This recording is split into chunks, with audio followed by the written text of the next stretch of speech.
प्रणाम सब गोटे के। हम शालिनी झा अहाँ सबके बीच उपस्थित छी महेशवाणी लऽ के एकटा, और आशा छै अहाँ सबके नीक लागत।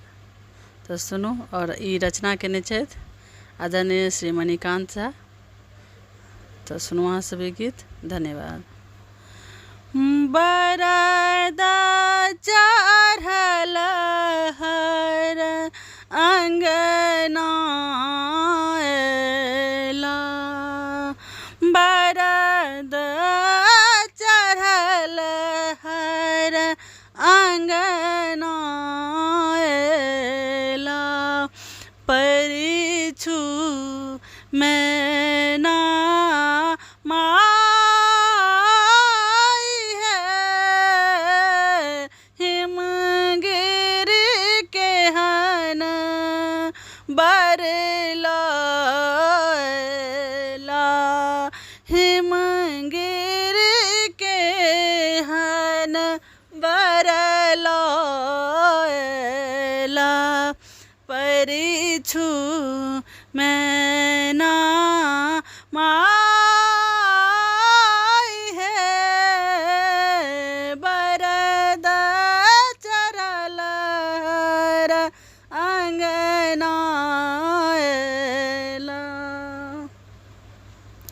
बूढ़ बयस छानी दाढ़ी लटकाल, चोटकाल दोनों गाल है, बूढ़ बयस छानी दाढ़ी लटकाल, चोटकाल दोनों गाल है,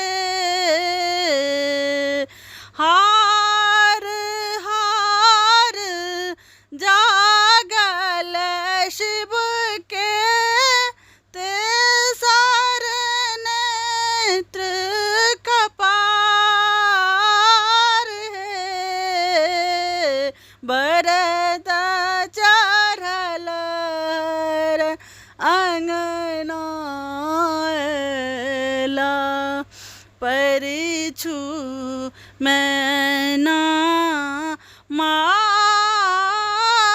है, बरद चढ़ल हर अंगना एला। अंग अंग भुजंग विराजित, भस्म विभूषण तान है, अंग अंग भुजंग विराजित, भस्म विभूषण तान, जटा मध्य में सुरसरी धारा, धक धक करैया मोन है, बरद चढ़ल हर अंगना एला,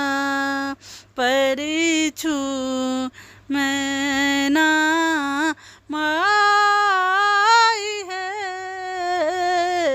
बरद चढ़ल हर अंगना एला। नारद ब्राह्मण इकी कैलन, अनलन बार भिखारी है, नारद ब्राह्मण इकी कैलन, अनलन बार भिखार, मणिकांत कहती शुभ शुभ बियाहू, शंकर छथि त्रिपुरारी है, बरद चढ़ल अंगना अयला परिछु मैना माई है